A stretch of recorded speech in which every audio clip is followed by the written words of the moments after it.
नमस्कार।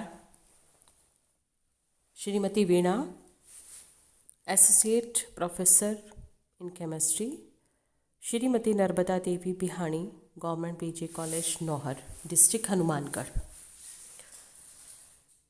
आज की इस क्लास में बीएससी फर्स्ट ईयर के लिए हम पढ़ेंगे फिजिकल प्रॉपर्टीज़ ऑफ एल्कीन्स, साथ ही साथ रिलेटिव स्टेबिलिटी ऑफ एल्कीन्स के बारे में भी अध्ययन करेंगे। केमिकल प्रॉपर्टीज़ को पढ़ने से पहले हमें एल्कीन्स की स्टेबिलिटी के बारे में भी जानना आवश्यक है। अतः physical properties of alkenes and relative stability of alkenes. पहले हम लोग पढ़ते हैं एल्कीन्स की फिजिकल प्रॉपर्टीज़।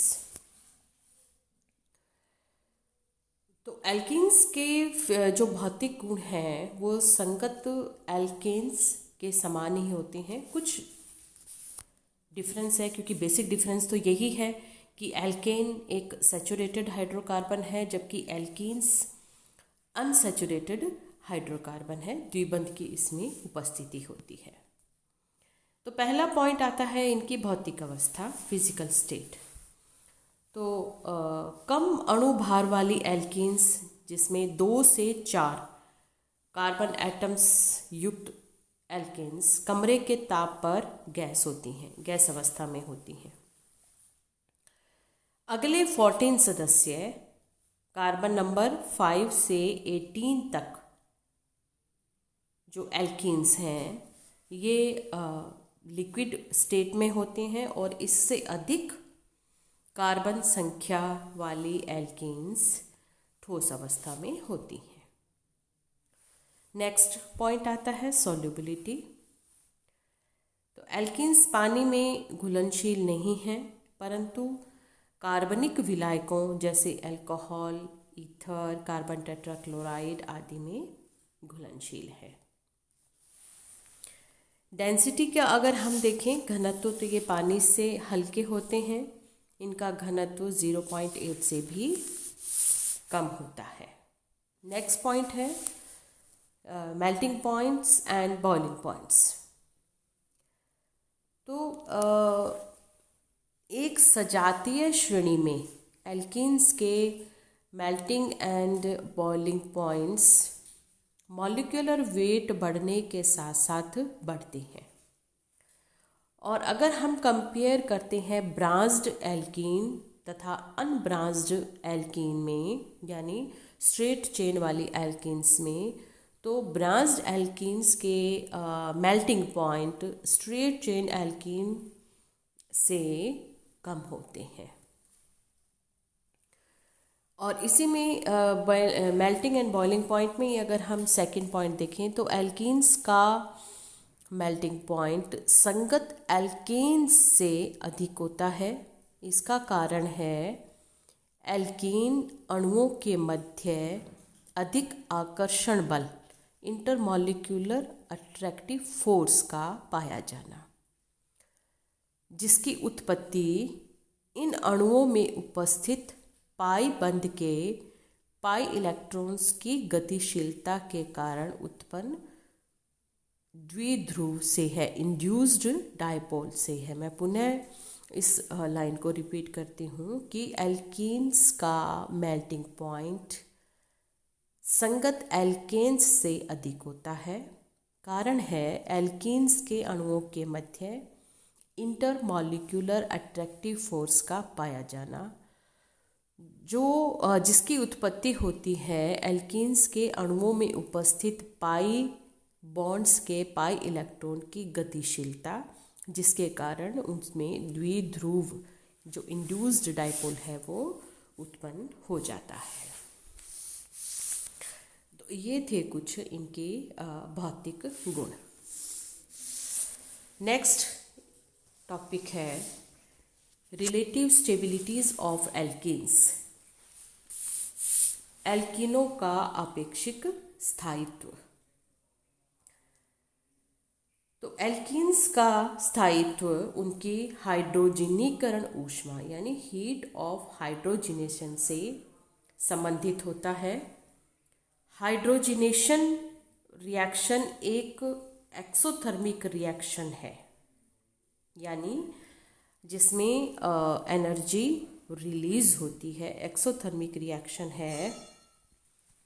अब हाइड्रोजनीकरण ऊष्मा क्या होती है कि हाइड्रोजनीकरण ऊष्मा यानी हीट ऑफ हाइड्रोजिनेशन ऊष्मा की वह मात्रा है जो एक मोल एल्कीन के हाइड्रोजनीकरण से मुक्त होती है। यानी एक मोल एल्कीन के हाइड्रोजिनेशन के प्रोसेस के अंदर मुक्त हुई ऊष्मा हाइड्रोजनीकरण ऊष्मा कहलाती है।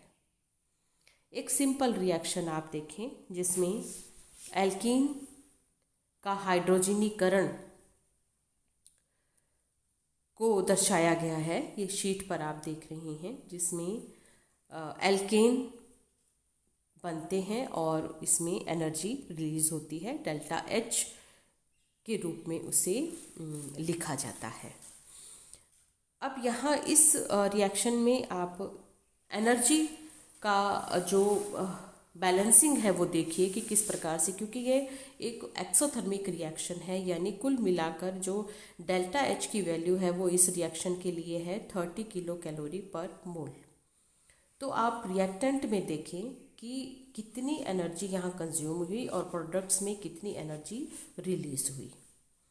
तो एल्कीन के पाई बॉन्ड को तोड़ने के लिए दी गई ऊर्जा है 60 किलो कैलोरी पर मोल, और हाइड्रोजन के सिग्मा बॉन्ड को तोड़ने के लिए दी गई एनर्जी या ऊर्जा का मान है 104 किलो कैलोरी पर मोल। क्योंकि सिग्मा बॉन्ड पाई बॉन्ड से अधिक स्ट्रॉन्ग होता है, इससे लिए इसको तोड़ने के लिए अपेक्षाकृत अधिक एनर्जी की आवश्यकता होती है। तो कुल ऊर्जा का मान हुआ 60 + 104 164 किलो कैलोरी पर मोल।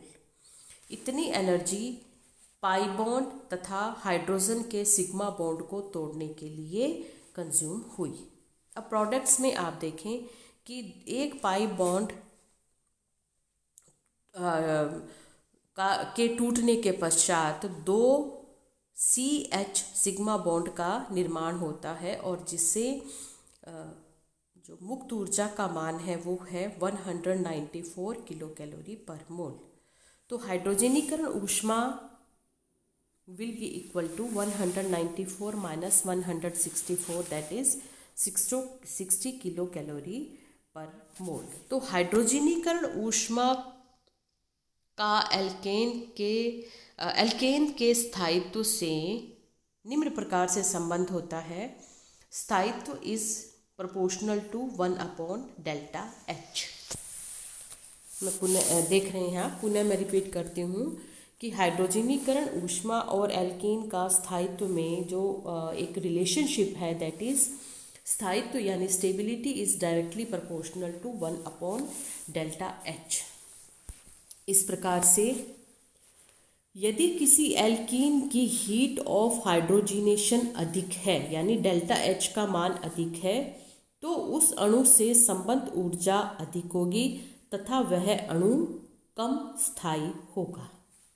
दूसरी तरफ यदि किसी एल्कीन की हीट ऑफ हाइड्रोजिनेशन यानी डेल्टा H की वैल्यू कम होगी तो कम ऊर्जा वाला अणु होने से वह अधिक स्थायी होगा।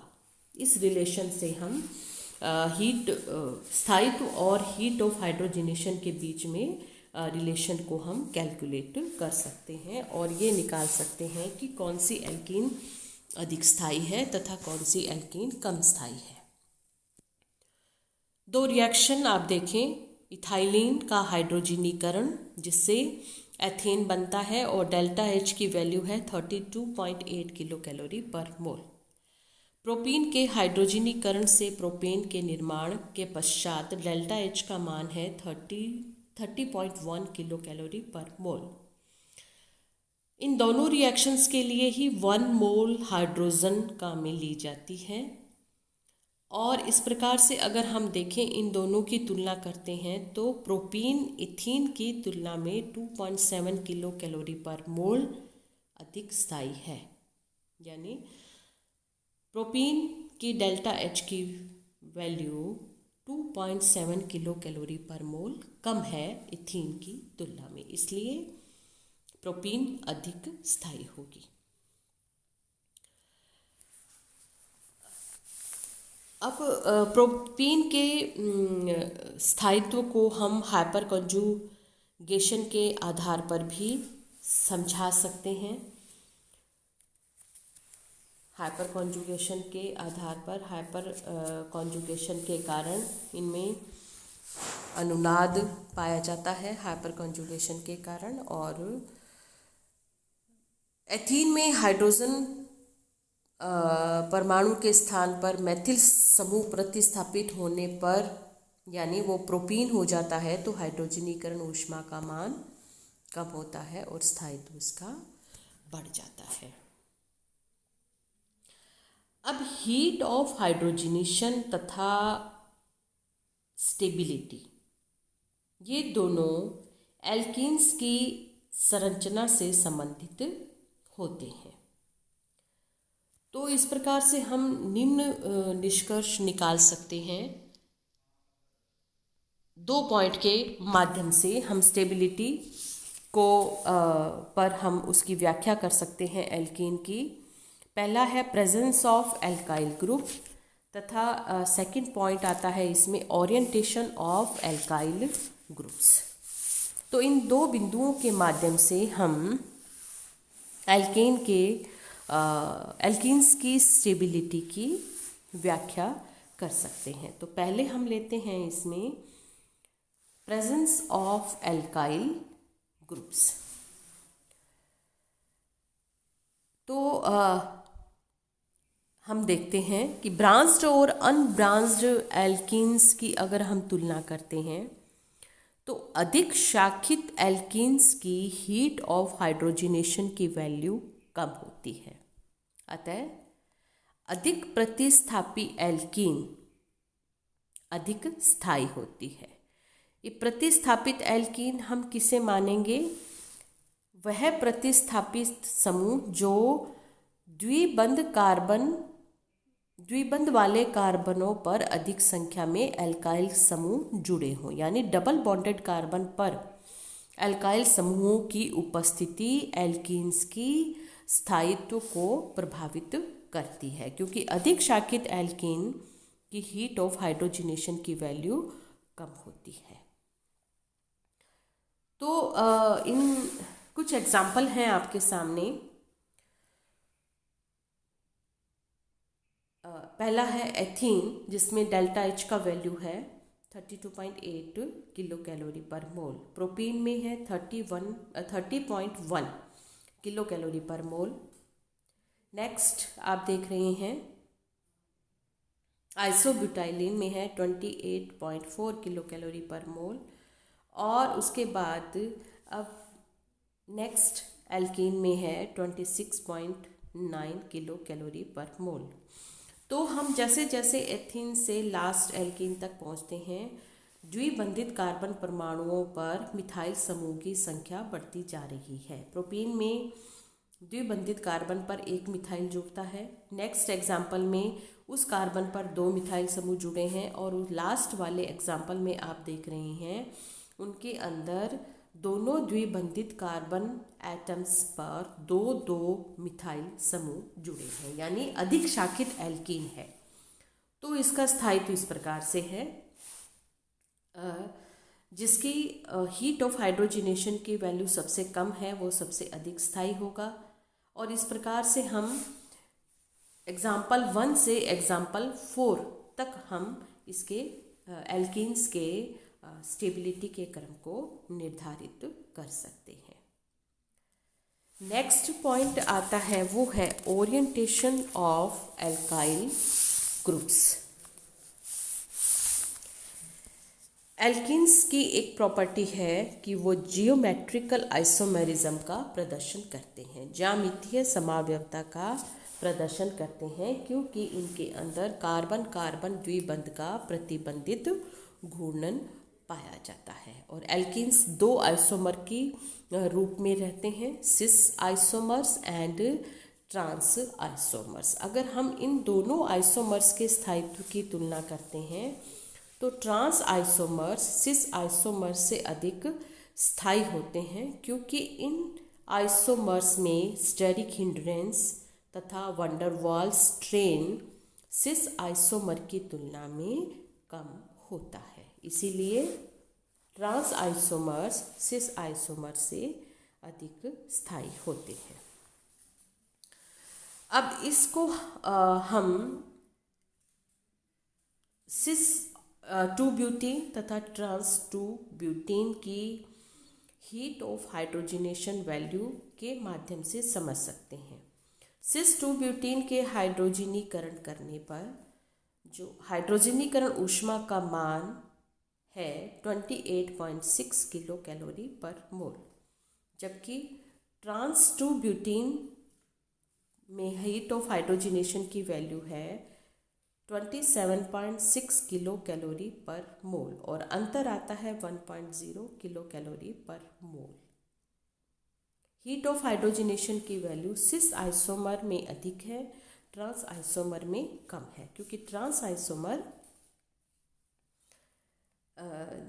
में अधिक शाखित होने के कारण स्टेरिक हिंड्रेंस और वंडरवाल स्ट्रेन अपेक्षाकृत कम अनुभव करता है यह अणु, इसलिए इसका स्थायित्व अधिक होता है, एनर्जी लेवल इसका कम होता है।